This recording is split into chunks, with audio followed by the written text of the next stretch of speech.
Bom dia, queridos irmãos e irmãs, graça e paz. Estamos começando aí mais uma aula da nossa escola dominical. Estamos trabalhando o nosso livro da escola dominical, como já há algumas semanas, Viver com Fé e Sabedoria.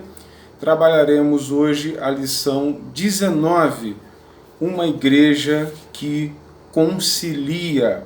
No livro do aluno, começa na página 76, ok? Fundamento bíblico para esse tema é Atos capítulo 15, dos versículos 1 ao 29. Pois bem, o que trata Atos capítulo 15, dos versículos 1 ao 29? Eu não vou ler aqui para não me estender, mas você pode pausar o vídeo, fazer a sua leitura e então continuar e acompanhar conforme eu vou expondo aqui, tá bom? Atos capítulo 15 começa com uma controvérsia. Os indivíduos, como diz o versículo 1, desceram da Judéia e ensinavam aos irmãos que se os irmãos não se circuncidarem, como era o costume de Moisés, né, costumes da lei, não entrariam no reino de Deus, não poderiam ser salvos, né? E aí houve uma discussão grande, né, como diz o versículo 2, tendo havido não pequena discussão, né, ou seja, uma discussão grande. Foram enviados, né, pela igreja a atravessar as províncias da Fenícia e Samaria, narrando a conversão dos gentios, como foi com Paulo e Barnabé. Chegaram em Jerusalém e aí trouxe essa discussão mediante os apóstolos e os presbíteros, e após longa discussão, deliberação, houve um parecer final, que está lá no versículo 28, 29, ele diz: pois bem pareceu ao Espírito Santo a nós não impor maior encargo além das coisas essenciais, que vos abstenhais das coisas sacrificadas a ídolos, bem como do sangue, da carne de animais sufocados e das relações sexuais ilícitas. Destas coisas farei bem se vos guardardes saúde. Então, o que nós iremos tratar hoje? Essa dissensão provocada na igreja, sobretudo trazida para a igreja de Jerusalém, mas que começou em Antioquia, ela nos traz algumas reflexões sobre como a igreja trabalha. Nós vemos a igreja primitiva, uma igreja cheia do Espírito Santo, uma igreja comandada por apóstolos, né, discípulos diretos de Jesus, discípulos que haviam recebido autoridade de produzir doutrina, autoridade apostólica para produzir documentos oficiais de doutrina da nossa igreja, como nós lemos até hoje, consideramos até hoje. E mesmo dentre esse povo, tão bem organizado, estruturado, tão bem unido nas verdades bíblicas, houve algum tipo de discussão. Então a primeira coisa que nós podemos destacar aqui é que não é porque uma igreja está sendo comandada pelo Espírito Santo que os debates e as discussões não vão surgir. Vão surgir questões onde haverão desavenças, onde haverá desavença, onde haverá discórdia, onde haverá necessidade de deliberação, onde haverá necessidade de reunir todo mundo e sentar para conversar sobre aquilo. E percebam, a igreja primitiva, né, mesmo estando a quase 2000 anos de distância para nós, ela teve essa capacidade de sentar e conversar e deliberar. Então, o que nós podemos tirar como introdução aqui nesta aula é que nós vamos precisar, em certo ponto, discutir sobre as coisas, dialogar sobre as coisas, expor ideias, né, ir até a palavra, contar com o auxílio da igreja, com o corpo da igreja, trazer situações caras à igreja e colocá-las para serem resolvidas, né, no ambiente conciliar da igreja. Então, primeira coisa, nós temos que ver isso. As discussões vão ser necessárias, os debates serão necessários. Existem muitas pessoas que às vezes desejam fugir de qualquer forma de confronto. Isso não é uma postura que traz crescimento. Ora, se você está lá no seu casamento, no seu relacionamento, e as desavenças vão acontecer, né? As discordâncias, né? A chateação, enfim, coisas vão surgir que são necessárias que se sente e converse sobre elas. Se você fugir do confronto, fugir das discussões, fugir dos debates, você não vai ter crescimento dentro daquele relacionamento. E o ambiente de igreja não é diferente. Se nós não tivermos um ambiente de diálogo, de ouvir uns aos outros e de, sobretudo, se sujeitar à autoridade dos presbíteros, e nós termos como fundamento o amor, a unidade, a compaixão e, sobretudo, as verdades bíblicas, nós não vamos ter crescimento como igreja. E, aliás, muitas comunidades de fé, muitas igrejas, não conseguem desfrutar desse crescimento porque não sentam para resolver questões essenciais. E aí, quando a gente não senta no ambiente conciliar para resolver as questões que são de direito, que precisam ser resolvidas nesse ambiente, nós começamos com a maledicência, começamos com a fofoca. E aí começamos a trazer e levar coisas a pessoas e fazer conversas de corredor que não edificam a igreja. O que a Bíblia nos manda, né? Se nós temos uma desavença com alguém, sente com a pessoa, conversa. Se ela não se arrepender, não se retratar, sente com uma testemunha. Se não acontecer, sente com os presbíteros. Se isso não acontecer, leve diante do concílio. Se ainda assim aquela pessoa não se arrepender e não houver acordo e não se retratar, aquela pessoa, então, se retira do convívio da igreja. É assim que a Bíblia nos ensina. Mas veja quantas instâncias tem e oportunidades que tem para que um membro, uma pessoa que está numa falha e foi pego numa falha e foi confrontado em amor por um irmão ou uma irmã, ele tem diversas instâncias para recorrer até que seja impraticável, né, que se chame aquela pessoa de cristão ou cristã. Então nós precisamos entender isso. Debates serão necessários. Segundo, nós precisamos levar os debates a quem é de direito, né? Ou seja, levar um caso como esse, uma cláusula doutrinária importantíssima, fundamental. E por que a questão da circuncisão era tão fundamental? É tão fundamental. Porque a circuncisão tem a ver com o valor do sacrifício de Jesus. Ora, se os cristãos daquela época admitissem a circuncisão como uma prática necessária à salvação, isso seria uma redução, uma minimalização do sacrifício de Jesus e da eficácia do sacrifício de Jesus. Então, às vezes, amados, a gente quer incluir alguma coisinha no culto, adicionar uma doutrinazinha, aí alguém prega, traz uma mensagem um pouquinho diferente, e a gente, às vezes, quando a gente critica algumas coisas, a gente expõe algumas coisas, alguns erros, as pessoas dizem que, né, que nós precisamos deixar o Espírito agir, mas, amados, existem pitadas de fermento, como a palavra bem diz, que levedam toda a massa. E essa questão é uma delas. Opa, peraí, se eu me circuncido para ser salvo, então o sacrifício de Jesus não é suficiente.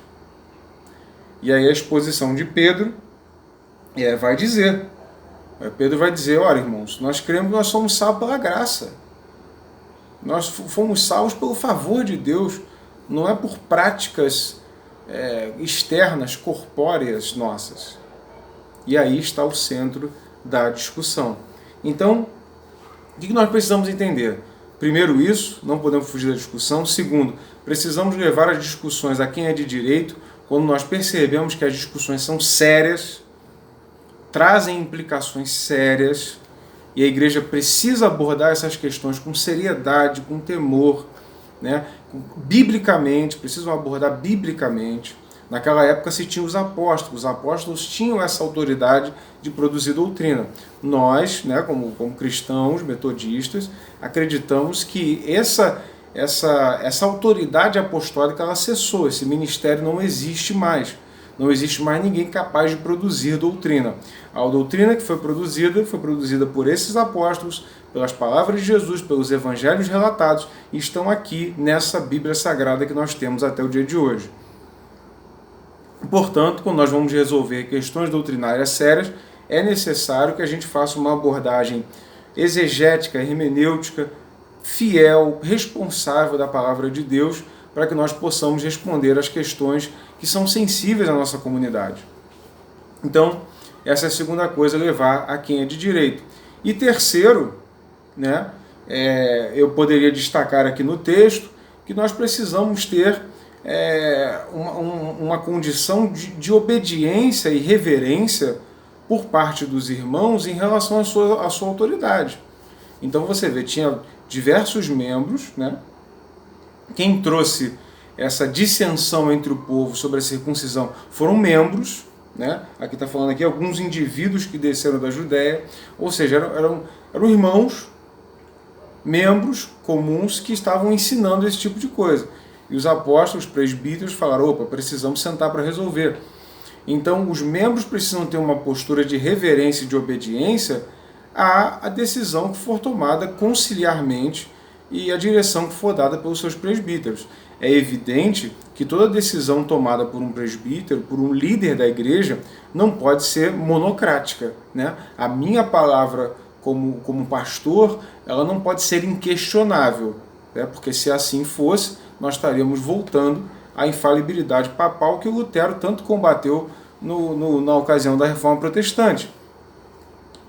Portanto, a minha palavra só tem autoridade se a minha palavra estiver de acordo com a Bíblia, com a palavra de Deus. Mas no caso daquela época, como tinha os apóstolos, então cabia ao povo obedecer aquela palavra e acreditar que aquele povo foi levantado por Deus, escolhidos por Jesus para serem discípulos, e por isso a palavra deles final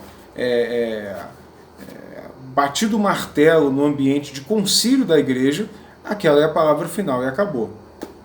Pois bem, nós vamos ver mais para frente, quem está aí acompanhando os sermões, as palavras de quinta-feira disponibilizadas aqui no nosso canal do YouTube, está percebendo que a gente está falando muito sobre a carta aos Romanos, e veja, a carta aos Romanos foi uma das últimas escritas por Paulo, depois você acompanha a playlist lá, com todas as exposições, e havia lá, na igreja de Roma, judaizantes, pessoas que ainda estavam pregando que esses costumes precisavam ser mantidos. E Paulo faz uma longa exposição explicando por que não, por que não pode ser assim. Então nós vemos que mesmo depois do ambiente conciliar, mesmo depois de uma decisão apostólica, ainda houveram membros que continuaram a disseminar aquelas heresias, como se estivessem certos. Então, destaco essas três coisas como início. Nós precisamos ter esse nível de responsabilidade com relação à nossa vida como igreja. Nós fazemos parte de uma igreja, nós precisamos obedecer às decisões conciliares. Nós precisamos entender que o concílio, como a nossa igreja metodista bem configura, o concílio é soberano, e o que o concílio de irmãos crentes em Jesus decide, aquilo é o que nós vamos seguir, o que nós vamos o que nós vamos fazer como igreja, e nós vamos proceder como igreja, a não ser que o parecer do concílio porventura seja antibíblico. Aí, de fato, o irmão que discorda, na verdade, está correto. Mas não foi esse o caso, assim como não é o caso da maior parte das decisões que se tomam em concílio. Ok? Então, dito isso, vamos lá para a palavra que ilumina a vida. O primeiro destaque aqui na página 78 é discutir nos passos adequados. Ele vai dizer, diante da controvérsia, a liderança local foi a Jerusalém procurar os apóstolos e os presbíteros, como está lá em Atos 15, versículos 2 a 5. Ou seja, era o espaço que se podia resolver, né? E aí eu destaco esse parágrafo aqui, que é muito importante que nós prestemos atenção, sobretudo nos dias de hoje. Ele diz, ainda que seja inegável que a igreja como instituição tenha seus limites e fragilidades, ok? Precisamos recorrer aos espaços adequados para as discussões. Conversas paralelas pelos corredores da igreja, divulgações de notícias falsas ou informações pessoalmente ou em redes sociais não produzirão conciliação almejada. Por outro lado, a falta de abertura para o diálogo faz com que as pessoas acabem gritando em espaços inadequados. É preciso ter cuidado. Então, você, assim como eu que está me assistindo, irmão, irmã, querido em Jesus, querido em Jesus, nós precisamos ter responsabilidade. Muitos irmãos dizem assim, quem tem que ter responsabilidade são os líderes da clã, são os pastores, é com eles que está a bola. Não! Você é um crente protestante, você acredita no sacerdócio universal de todos os crentes. E a sua salvação também depende da sua responsabilidade. Você, como membro leigo, ainda que você não faça parte de ministério nenhum, ainda que você não seja um líder, você tem responsabilidades. Que não venha de você, meu querido irmão e irmã, nem de mim, esse tipo de disseminação diabólica, que divide a igreja, que não concilia. Nos foi dado um ministério chamado Ministério da Reconciliação. Portanto, as nossas atitudes como membros dessa igreja precisam ser de conciliação e nunca de divisão. Precisamos procurar unir até onde for possível. Só não é possível ter comunhão com as trevas, mas no mais é preciso que haja união. Segundo, também muito importante, ter disposição para o diálogo. E aí destaco também aqui o que o autor da revista diz, dialogar é cada vez mais raro. Diálogo é mais do que a fala de duas pessoas. Pressupõe uma escuta sincera, uma acolhida daquilo que se recebe. Às vezes, quando falam conosco, não prestamos atenção. Apenas estamos esperando a pessoa se calar para podermos falar, entre aspas, a verdade. Na narrativa, vemos que Paulo e Barnabé relataram tudo o que Deus fizera com eles. Logo em seguida, Pedro testemunhou favoravelmente a Paulo, relatando a sua experiência na casa de Cornélio. A partir dos depoimentos, Tiago pôde fazer um juízo da situação. Ou seja, é como diz um ditado mundano, né? Toda a história tem três lados, a minha versão, a sua e a verdade. Nós precisamos estar honestamente abertos para ouvir o que o outro tem a dizer. Nesse Brasilzão nosso, de tanta polarização política, onde qualquer posição que se dá, você já automaticamente é inserido num nicho, já adere a um pacote de ideias e de propostas. Amados, nós precisamos, como igreja, sermos sal da terra e luz do mundo. Sermos pessoas que estão abertas para a conversa. Sermos pessoas que não tratam com preconceito umas às outras. Pessoas que não dividem nos seus ambientes. Pessoas que não desprezam a visão de outras. Mas que trabalham, sobretudo, com honestidade, com amor, com paciência e amor ao próximo. Então, precisamos ter disposição para o diálogo. Tem gente que diz assim, não quero conversar sobre tal assunto. Eu não quero falar sobre isso. Amado, se você é crente em Jesus, você precisa falar sobre as coisas. Se tem alguma situação que você tem contra um irmão, você precisa expor. Você tem a responsabilidade de expor. Não expor com raiva, com ódio, com amargura, querendo ver a derrubada, a derrocada daquele irmão. Não, você expõe com amor, procurando e orando, acima de tudo, para que haja conciliação, para que haja arrependimento, para que haja entendimento e para que o amor de Jesus e a unidade dele prevaleça. E terceiro e último, saber discernir entre o essencial e entre o não essencial. E aí temos também algo importantíssimo, que é o seguinte. Tiago chega à conclusão de que aquela prática da circuncisão não só não era essencial, como também iria minimizar o papel da graça de Jesus. Existem outras questões, no entanto, que não há consenso dentro da igreja.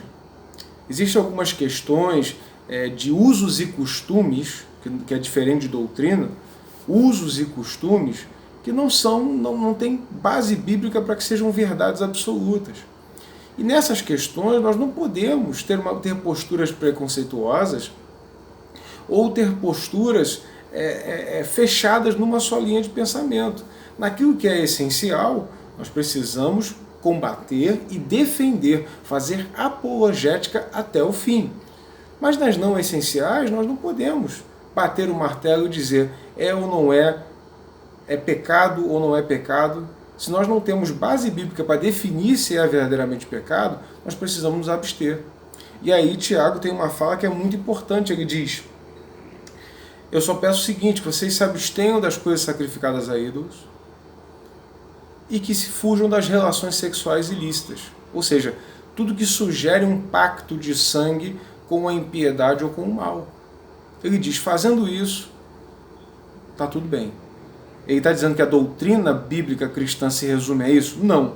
Assim como, quando Jesus diz, a lei se resume nisso, amarás a Deus sobre todas as coisas e ao próximo como a si mesmo. Ele está resumindo a lei, mas ele não está reduzindo a lei a isso. Existe uma diferença. Existe uma diferença. Quando eu reduzo aquilo, eu digo que é só aquilo e acabou. Ele resume, ele diz o pano de fundo geral de tudo que foi escrito acerca dos princípios e valores de Deus para a comunidade dele, para o povo dele, resume-se no amor a Deus sobre todas as coisas e o amor ao próximo. Mas amor a que Deus? No Deus que escreveu o quê? No Deus que está presente aonde? No Deus que foi relatado por quem? E aí que está a chave. É um resumo do que é a lei, mas não uma redução do que é a lei. E é a mesma coisa aqui. Ele está dizendo, não coma carne sacrificada a ídolos, que você sabe que é sacrificada a ídolos, e não tenha relações sexuais ilícitas. E os irmãos podem imaginar o que é. Não temos tempo para falar isso aqui hoje, mas os irmãos imaginam. Então, ele não está resumindo, ele não está reduzindo só a isso. Ele está dizendo que nessa questão, no que diz respeito a costumes, a coisas que são essenciais para a nossa fé e que dizem respeito ao corpo, Tiago recomenda aquelas duas coisas. Ou seja, as outras são menores e não merecem tamanha atenção conciliar como essa questão que foi relatada da circuncisão. E aí, como disse muito bem John Wesley, né, o líder do movimento metodista, pai da nossa igreja metodista, no essencial a unidade, no não essencial a liberdade, no não essencial e em tudo o amor. Portanto, amados, que nós possamos trazer essas verdades para a nossa vida, comunidade de fé, nos livrarmos de todo o espírito de dissensão, de divisão, todo o espírito que não traz conciliação, que esses espíritos que dividem não são de Deus, e nós possamos nos encher do Espírito Santo para que nós sejamos essa igreja conciliar, que respeita a instituição, que respeita as decisões tomadas pela soberania do concílio da igreja, que respeita o parecer bíblico, que respeita e vive aquilo que vem de coisas que são além de nós, que são maiores do que nós, que são as verdades de Deus. Por glória a Deus pela Igreja Metodista, que é um espaço onde os membros leigos têm voz, onde podem exercer seus direitos e podem contribuir para um pastoreio mais eficiente, podem contribuir para que a igreja cresça ainda mais, fazendo o seu papel, sabendo dos seus direitos e deveres e praticando todos eles sempre em amor, no amor de Jesus. E aí sim, a unidade vai ser promovida, a igreja vai crescer e seu testemunho será maior perante a sociedade. Que Deus possa te abençoar. Queria pedir para que você atente aí à leitura da semana, para que você possa fazer um estudo aí sobre esse tema. Tem vários textos bíblicos aqui na nossa revista, e que nós possamos resolver todo o conflito através do Espírito Santo de Deus, usando armas não carnais, mas espirituais, poderosas em Deus para destruir toda a fortaleza. Que Deus te abençoe, que você tenha uma excelente aula e um excelente culto de adoração ao Senhor. Graça e paz.